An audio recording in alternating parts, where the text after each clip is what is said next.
Ladies and gentlemen, I don't feel like making an instructional video today, but that doesn't mean I'm not doing anything on this beautiful Saturday. I've got an Impala.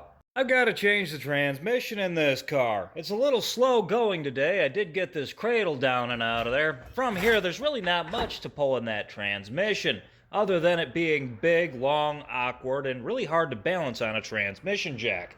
I don't have one of those engine support things.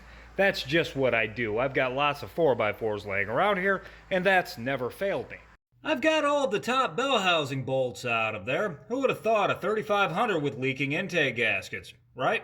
When you drop these cradles, you've got two 15mm nuts on the transmission mount over on the driver's side. And then over on the passenger side, two 15mm nuts for this front engine mount. And two 18mm bolt and nut combos you have to get with a wrench holding that steering rack on there. And of course the two 13mm bolts for the caliper pins, the 33mm nut for the half shaft, the 18mm nut for the tie rod end, and the two 21mm nuts for the bottom of this strut. And of course a hammer. Then there's this silly little bracket on the front of the engine with the three 15mm bolts that need to be removed. Now this 10mm bolt right there that holds this plastic shield in around the starter.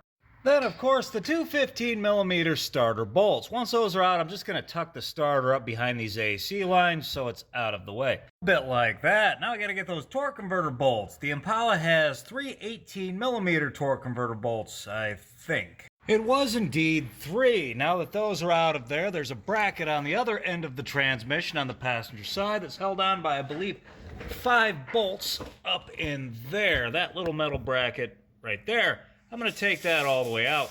There we are. That thing's out of there. It had 6 15mm bolts, not 5. But while I'm in here in the passenger wheel well, I'm going to take the bolt out of this little line bracket right there and disconnect that output shaft sensor or whatever it is. I'm going to unplug these wires.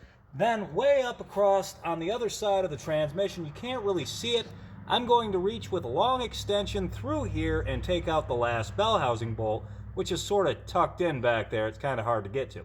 It was that guy way back in there. It's one of the 18mm bell housing bolts, and the easiest way to get it is with a very long extension through this passenger side wheel well.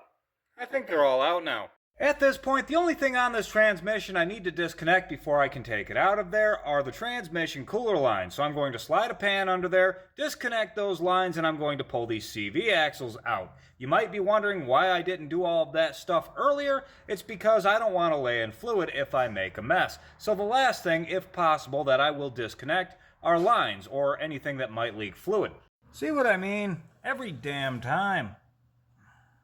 Now the transmission's already fallen out and wedged itself against the side of the car, so it's ready to go.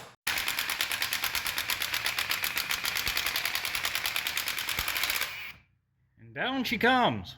There she be, we just gotta stick the other one in there. Unfortunately, it's closed in the trunk and the battery of the car's disconnected, so I guess I gotta figure that out. Once that transmission's out of the trunk, I'm just going to go ahead and put the car back together the way it came apart with the replacement transmission. If you're doing this job, I suggest you do the same.